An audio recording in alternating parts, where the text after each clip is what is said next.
Well, hello, my name is Steve, and I am the director of the Community College Ministry Network. And our vision is a disciple-making movement on every community college campus. And our strategy is to equip folks like you to make disciples on campus. And so today is training number 3 on how to start a campus ministry on the community college campus near you. And number 3 today is build community. And so you'll see here a picture. This is a handful of students when I was living on the coast of California, on the Central Coast. This is Hancock College students doing a beach bonfire. And this was about maybe 6 months into our ministry on campus there. And this is, in my book, this is success. This is community happening. Students leading the way and in gathering together to do something fun, just to hang out because they were so relationally connected to each other. So 3 ways to build community. One key is weekly solarium time. So in session 1, we did discovering spiritual interest, and I showed you how to set up the solarium table. And so on the left top, you'll see a picture of a solarium table set up at that's Bakersfield College, I believe. Um, and you can see a handful of students coming to check us out and do the spiritual survey. So the weekly Solarium time is a great way to begin gathering students together. They gather around the table and community builds at this time because students who are interested in what you're doing on campus and talking about spiritual things, they show up and they hang out. Some of the students you'll end up showing them how to lead the Solarium survey. Some will just kind of hang out. Some will hang out at a distance.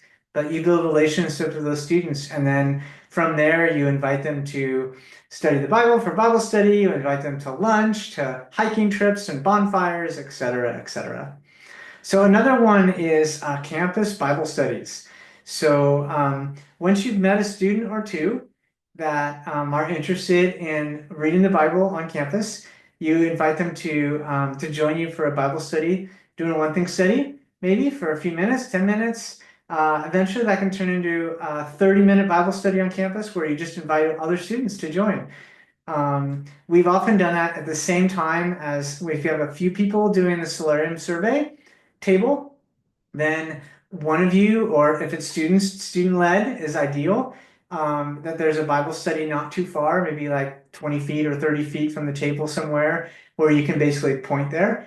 And students who come by and do this survey and express interest, you can say, hey, there's a bunch of students over there doing a Bible study. You are welcome to join. You can walk them over there and introduce them. Um, so number 3 is meet at a home for worship and study. So once you've really had some traction in discipling a few students, you've built relationships, maybe they've been to your home for a meal, met your family, etc. You invite them to come for a meeting, like to study, maybe do a Bible study. Maybe I love apologetics. So I actually have resources and very easy way to lead apologetics discussion. Watch a short video. I would be so happy to hand those off to you and show you how to do it.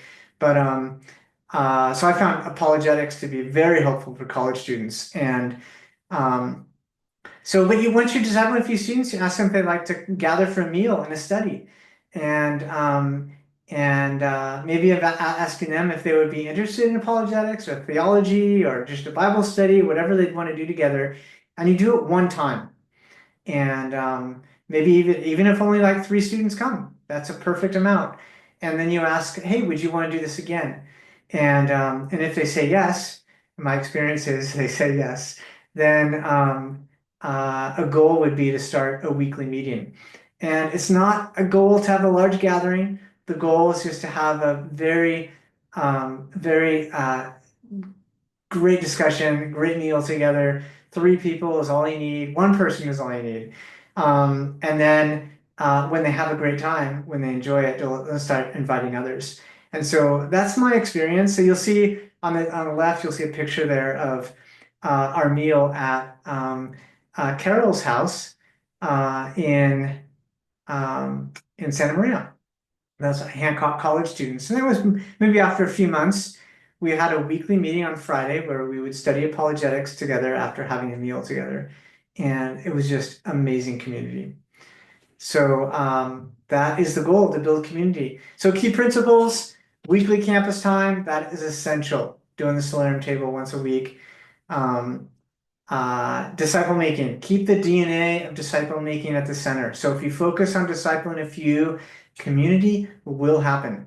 If you focus on building community and you're just like, hey, we got to have like 20, 30 people come, then you will likely not get either.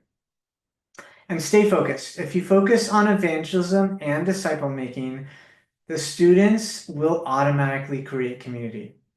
So my story at the beginning with a bonfire on the beach, after we were at Hancock College for about, I don't know, 3 or 4 months maybe, a young gal, Courtney, came up to me. She was part of our Bible study. She came up to me after Bible study or at this when we were doing the solarium table, and she said, "Steve, what if we do like a beach bonfire? I bet we could get some students to go." And I was like, that is a wonderful idea, Courtney. Would you like to put that together? Would you like to head that up? And she was so excited to do that. And so she gathered students together. And then the left here, you see a bunch of students eating at Olive Garden. We ended up doing that every week after our solarium time. And a student on the back right, her name was Jessica. She was the one that put that together. She's like, Steve, we should do lunch together. I bet we could have a few students. We just invite people to join us. And I said, let's do it. And we had like 2 people join us the first time, and then 3, and then 5, and then 10. And you can see here we have quite a crowd. So stay focused on disciple making and evangelism, and the students will create community. My experience is after a month of having weekly solarium time and discipling a few students, then a month later, you'll be having them at your house for a meal. You'll be studying apologetics or doing some like weekly meeting. And then a month later, you'll have a dozen students coming into a weekly meeting. That's my experience. So thank you for joining me for part 3 of how to start a campus ministry on a community college campus. We've done discover spiritual interest, simple disciple making, and now building community. Next up is developing leaders. Thanks again. And I want to remind you that we just want to help. And we offer training tools in Tribe. You can find out more at ccministrynetwork.org. We would love to get connected to you. And thanks again for joining me.